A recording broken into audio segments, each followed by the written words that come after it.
Welcome to the last leg of Educator.com's reading comprehension course.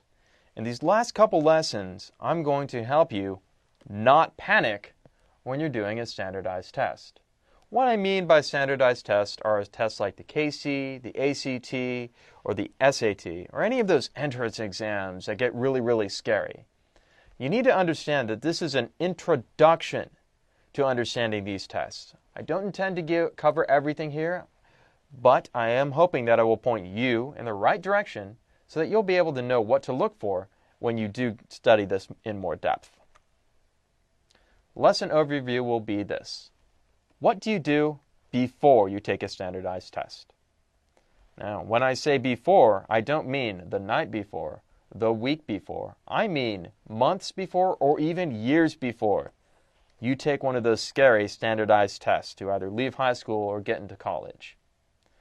Finally, since it's your best study aid or your worst enemy, caffeine will be covered just a little bit here. Then finally, I'll give you some general overview tips for taking any standardized test when it comes to reading. So, what will you be tested on a standardized test? Well, when it comes to reading, they're going to be testing for a couple things. They want to know how quickly can this student read? More importantly, how perceptively can this student read? Well, you can bet that your skimming skills are going to be very important here because that is going to help you read quickly. And the skimming skills will also help you read perceptively because you'll be able to pull out important words and important concepts really quickly.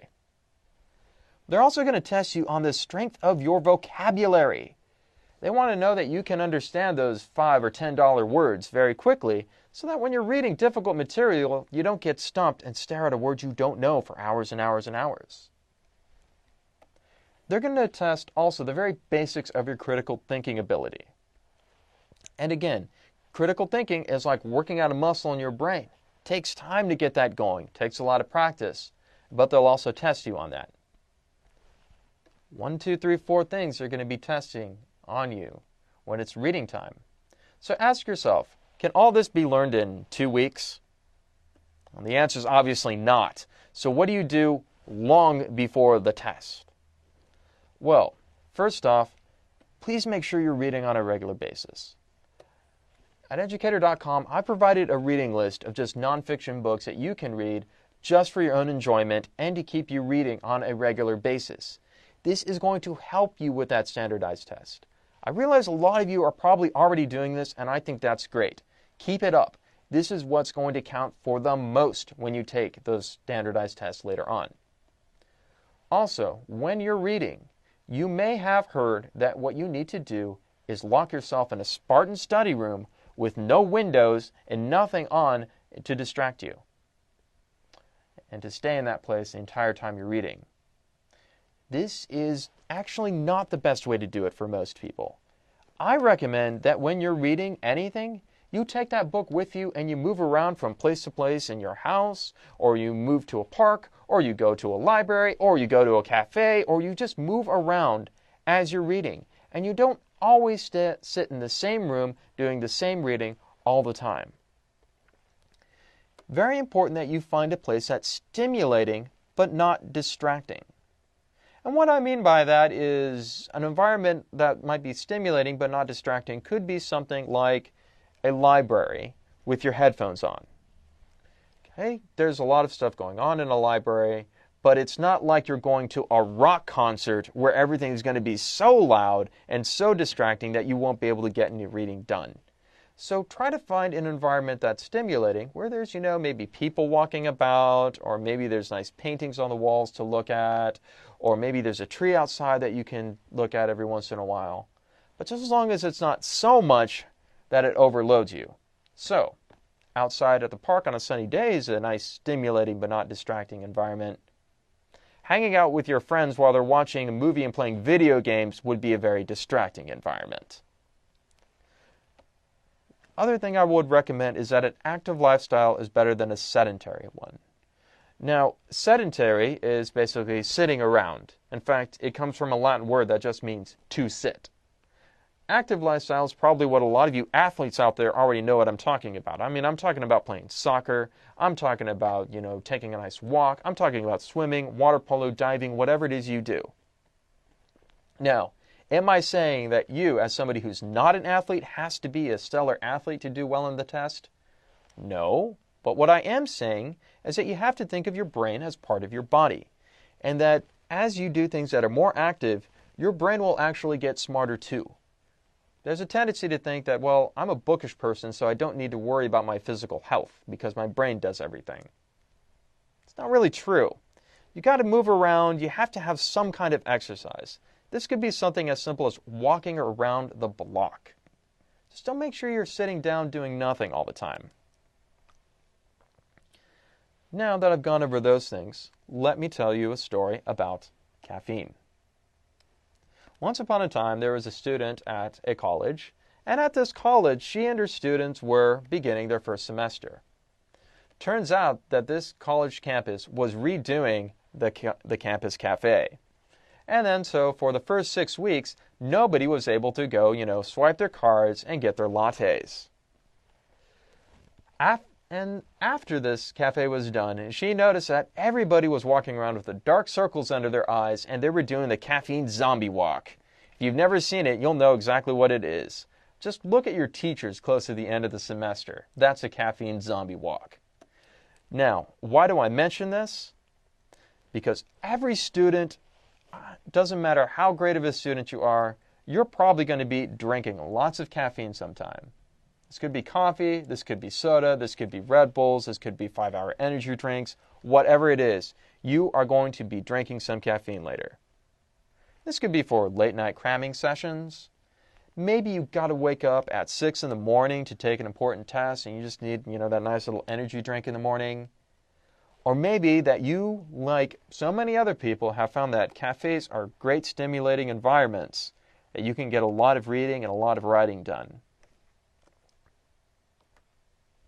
Now, what does caffeine actually do to you? Is it actually going to help you on tests? Well, here are some basic facts about caffeine. First off, when caffeine gets in your brain, it gives your brain stimulators more room to play.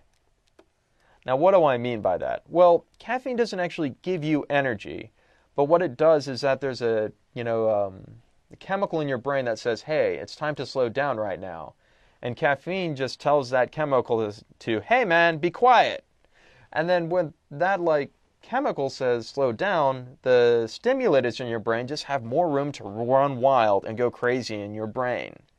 A lot of people have said this is kind of like a high school dance without the chaperones.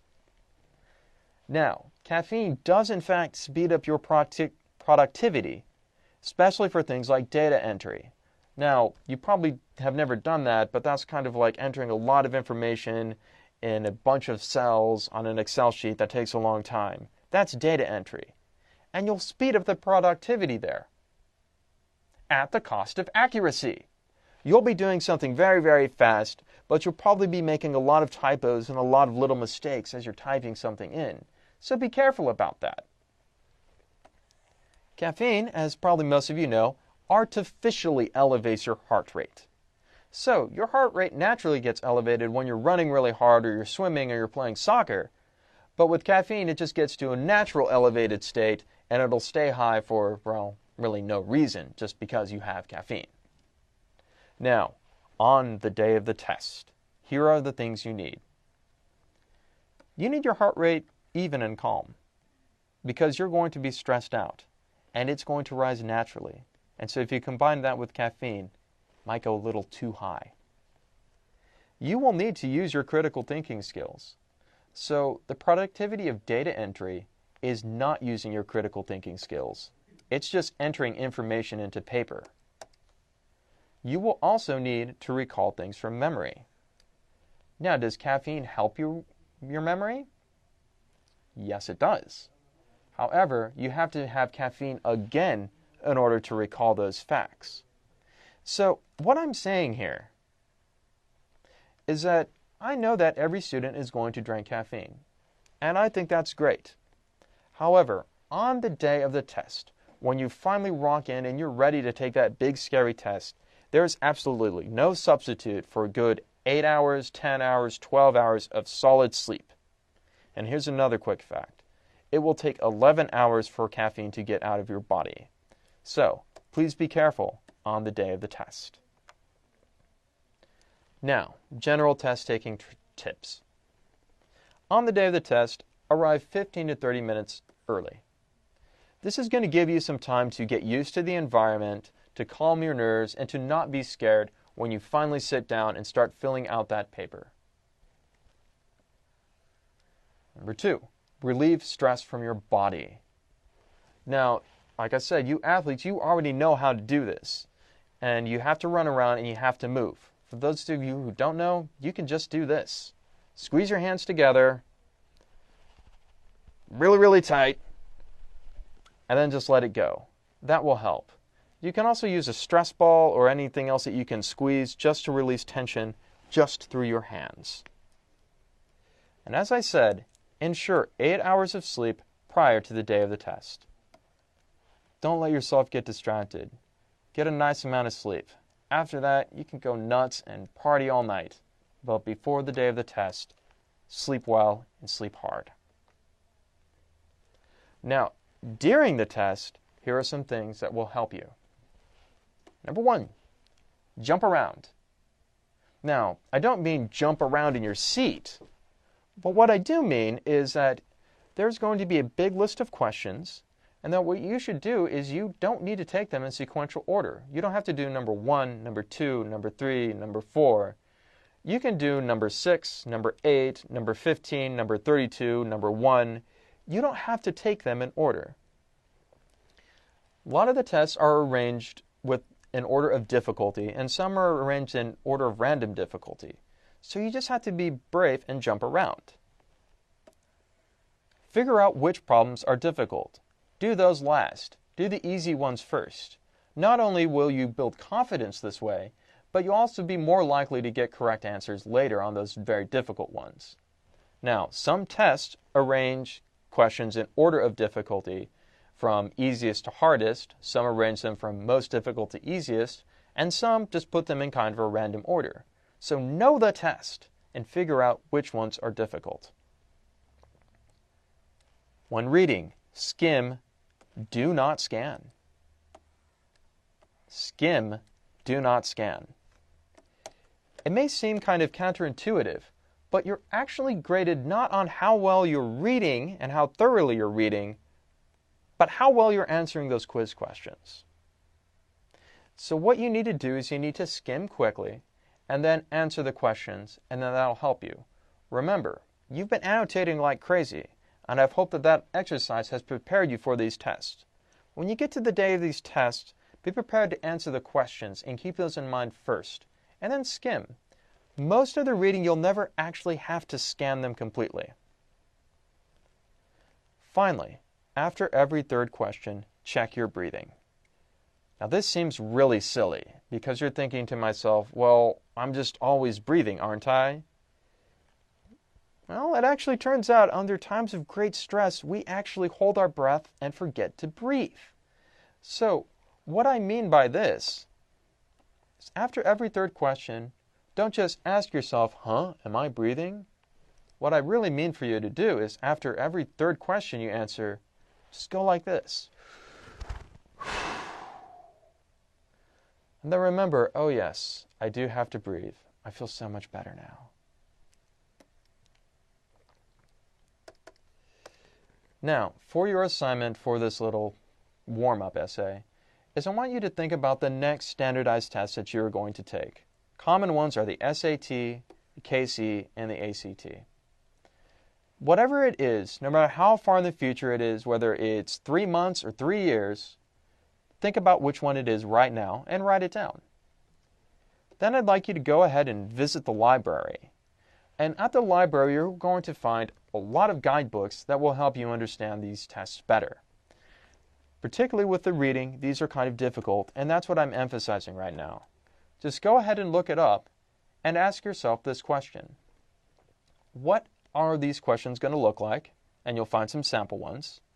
And figure out, are they going to be ordered in difficulty, or are they going to be ordered in any kind of random order? Once you've done that and you've got your little guidebook and you've skimmed through it, just to be familiar with it, go ahead and watch the next lesson at educator.com.